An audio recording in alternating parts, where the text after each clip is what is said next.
This is Giuseppe, the naked guitarist. And what is the naked guitarist doing with a violin in his right hand? Well,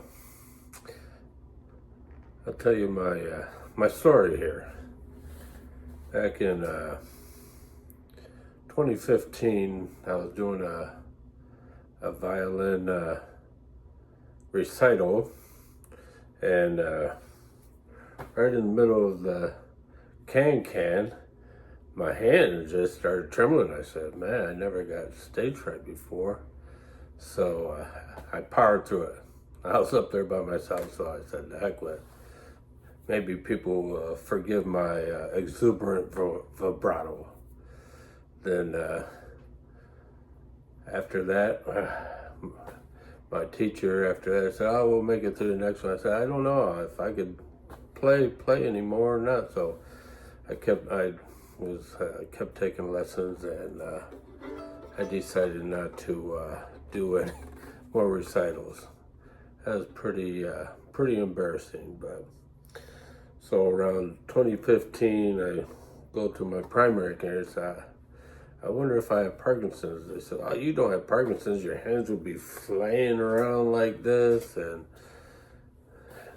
so I said okay, and just kept on kind of living my life. And then my mood started to change. I would snap at people for no reason, and what the heck is going on with me? So I asked to go see a neurologist. I went to, and this took like 4 or 5 years to go get primary care to send me to neurology. They tried different types of other medications for they're saying I had essential tremors, so they tried that medication. One medication made my blood sugar drop so much I had to call my lead technician to help me get to the cafeteria to sit down and get something to eat, bring my blood sugar back on. So that kind of situation went on for a few years. For no reason, I would be angry and sometimes disoriented. And then January of 2020, I finally got to see a neurologist, and then went to a neurologist. We did a few different things. He tried the same thing with the essential tremor, and then that medication that he prescribed me didn't work either. So then he did some more tests. He says, I think you have Parkinson's. And this was in March of 2020. So he prescribed me carbidopa, levodopa. Tried this, and we'll see how it goes in 3 to 4 months. But then COVID hit, so it was almost impossible to do any follow-up with. The doctor did the phone ones, but the carbidopa, levodopa, that helped for a little bit, but somehow I felt like I was getting sicker and sicker. So that doctor ended up leaving, and then they gave me another neurologist, and he just looked me in the eye and said, there's no cure for it. Just keep taking the levodopa, carbidopa, levodopa, and see what happens. So I said, well, it doesn't seem like it's too much. So they increased the dose, and it seemed like it got better for a little bit, but my mood kept on deteriorating, and you can ask people that knew me. I snapped at a lot of people. Apologize for that, but trying to figure out what's going on. Gotta laugh over the whole situation. So then that neurologist, they passed me on to another neurologist. Said, oh, you got restless leg syndrome.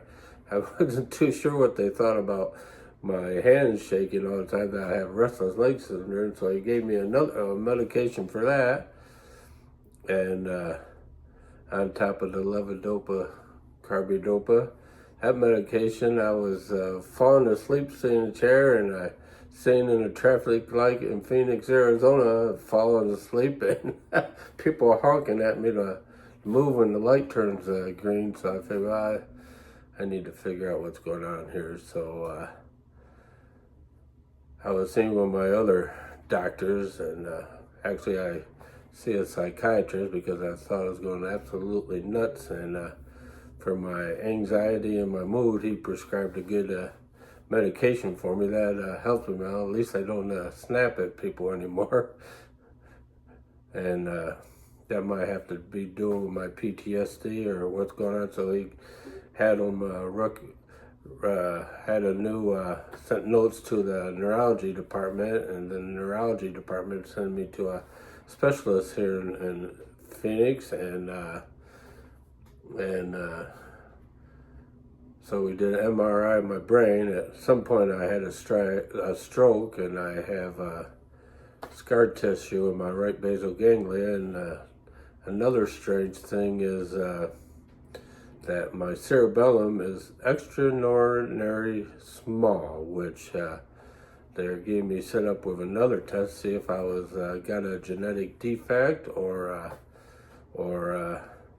as something that made my cerebellum go wrong. But I still have right now the specialist has got me on physical therapy, and I still got the diagnosis that they changed it back to Parkinson's disease, because they said I could have actually two things going on, Parkinson's disease and ataxia, which isn't a good situation, but I keep powering on. I still like the violin, but I'll show you what I mean about the tremors. I can hardly hold the stick. Or the bowl, in other words. Pretty hard. Can't keep my pinky for the balance. Doesn't like it. But I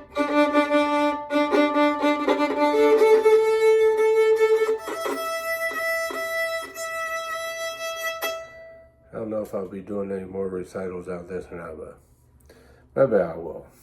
I'll think of something to play. I'm going to invent some other type of bowl that I can actually hang on to this.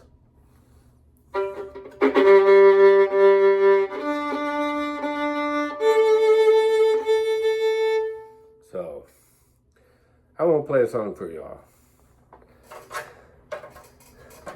Oh, and I'm left-handed too. I'm a left-handed violinist and left-handed guitar player. And another problem is with these tremors in my left hand, I was peeing at, they got a separate area for all the managers at work, and I'm using the men's room there, and using the urinal, and said something's not quite right here, and I'm peeing all over the wall, so I had to go go tell the clean ladies I had a slight accident in the men's room, so they understand. They cleaned up mess. My guys, they take care of me. If they look like I'm struggling, they'll pick me up and help me get one side of the building to the next. But this is Giuseppe, the naked guitarist, telling us his Parkinson's journey so far, and we'll see what the next test has to say. And hopefully I don't pee on any walls out around the Phoenix area.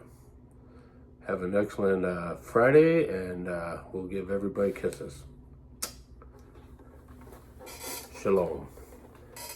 And a Shabbat Shalom to my Sicilian Jewish friends.